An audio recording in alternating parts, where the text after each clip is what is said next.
Magandang araw po sa lahat. Ako po si Ellen ng Ellen and Arthur Vlog. Ngayong araw ay gagawa tayo ng fishball. Hi! Pwede itong ulam. In fairness, akala ko pang street food silang. Pero sabi ng mister ko, mauulit. Ang sarap. Munting na naman niyang maubos sa totoo lang. So, may 1 kilo akong fish fillet. Kahit anong fish, basta fillet. Yung walang tinik. Fillet. Bahala na kayo. So, ayan, hiniwa-hiwa ko nga yan. Tapos, may 1 and 1/2 cup water ako. Inilagay ko sa blender kasi wala akong food processor.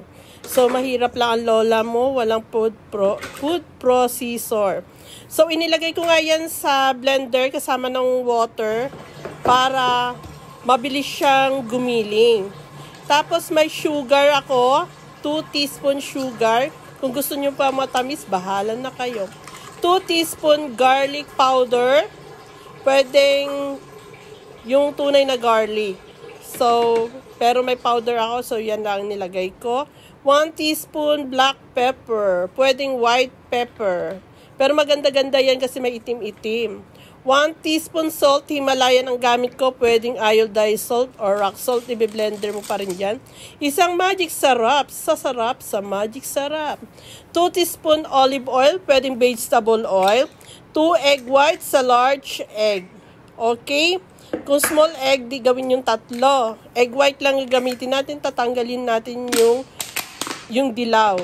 So, ayan. Hindi yan pula.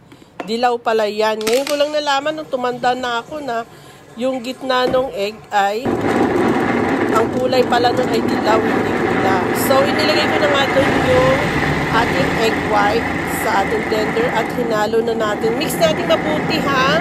Kung gusto nyo may gulay, pwede. 1 cup all-purpose flour. 1 cup tapioca flour. Pwedeng cornstarch. So, ayan guys, giling na giling para smooth ang ating fishball. Alam nyo ba guys, malutong siya sa tapioca flour. Nung niluto namin, inulam namin kasi ang sarap. So, ayan na, may pang-ulam na kayo at may pang-merienda pa.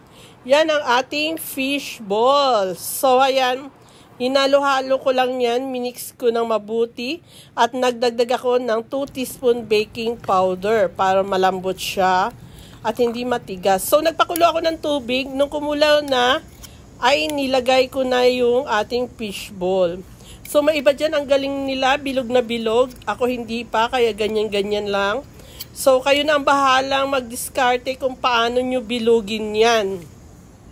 So, hindi ko na perfect yan, pero pwede na rin. Tapos, hayan ang nagawa ko. Pag umibabaw na yan, tapos pakuluan nyo ng mga 5 minutes, ay pwede na. Ang dami kong na kaya nagawa. Yan. Ang dami kong nagawa. So, yung iba priniser ko, inilagay ko sa plastic. At yung iba ay magpapakulo tayo ng mantika at piprituhin natin yan. So, ayan ang ating fishball. Yung ating fishball na yan ay yung lumalaki siya pag niluluto.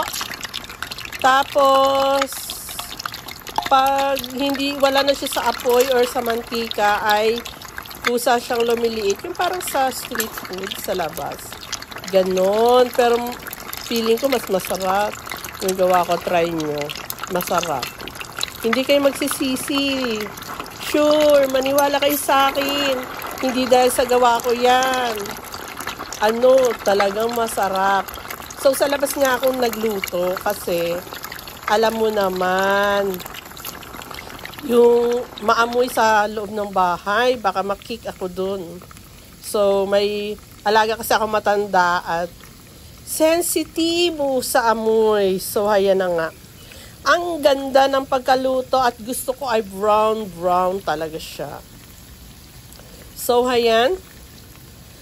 Ang ganda, ang sarap, malutong, sabi ng darling ko, ay mauulit. So, marami pa ako sa rep. Bukas ulit, kakain ulit kami. So, ganyan ang gusto kong brown. Ayoko yung maputi. Di ba yung minsan sa labas, no? Maputi.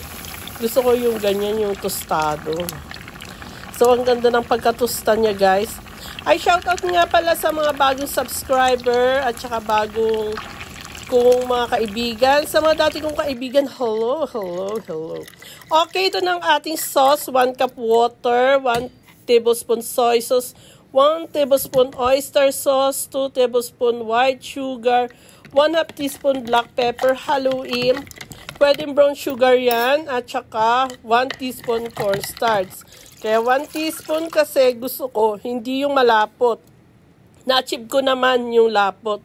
2 star anise at saka 1 teaspoon na vinegar, chili and garlic. So, yung chili kung ayaw maanghang, okay lang na wala. So, yung garlic ang nagdala dyan. So, ang star anise, yung aroma niyan ay gustong-gusto ko, kaya naglalagay ako niyan. Sabi nga ng anak ko, meaty taste daw ang star anise. Okay, ayan na, tapos na. Pwede nang tikman. Luto na rin yung ating fishball. At hayan, titikman na. Okay, maraming pong salamat sa panonood. Ang sarap niyan. God bless you all. Titikman na ni Paring Arthur at siya excited na. Nagtaka nga ako bakit parang kunti na lang nung dumating ako kasi siyang nagluto. Sabi niya hindi raw niya napagilan ang kanyang sarili at kinain na. Thank you for watching. God bless you, Mama.